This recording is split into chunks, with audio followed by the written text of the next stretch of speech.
these people are a lot of times distressed financially. They got foreclosures facing, divorces. And the last thing in the world we want to do is be one of those guys, those sort of, it's almost like a used car salesman. The wholesale and the kind of investor business has a bit of a bad taste to it because there's a lot of folks running around, that are all hat and no cattle, if you will. So we say it in Texas, right? Yeah, you certainly don't want to add on to their problems. And I think one of the things that people that first get into this business mistakenly do is they're so busy trying to make a deal that they're willing to sacrifice reputation. And if you want to be in this for the long game, which is what the three of us preach, is you need to really build your, even sacrificing early profitability to build your reputation.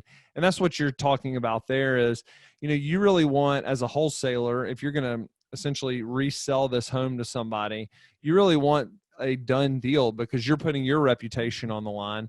And what you don't need is somebody getting cold feet on the back end, then all of a sudden it ruins your reputation. Or you may even have to buy it to protect your reputation, and now you have a house that doesn't meet your model. Right.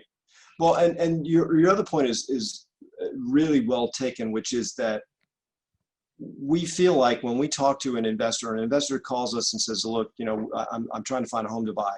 And we can say, look, we can help you look on the MLS. We can help you as a broker do this, but we are actively looking for distressed properties for ourselves. And we are finding many properties that may not fit for our business model, but they would be ideal for yours.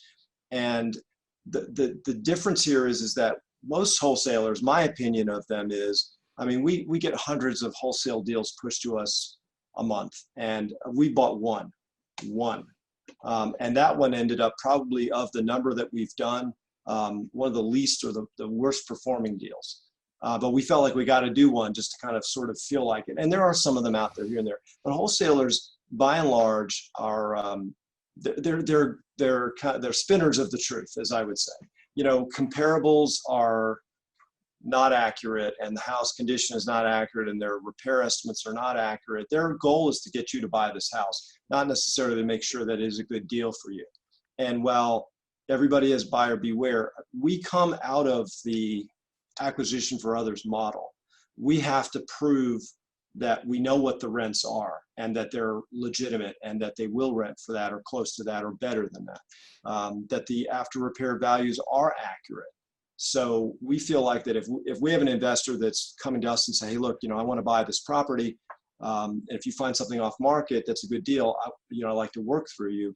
Then we're going to give them the straight numbers. We're not going to just necessarily, because it's not so much that you're going to risk your reputation with a seller, but if you risk your reputation with buyers, then, you're out as well. So we would rather them say, it's not for me, than, I bought this house and you said it would sell for 300 and it only sold for 200. So I think that's a great point, because when Matthew and I were wholesaling houses, we were doing it in Birmingham.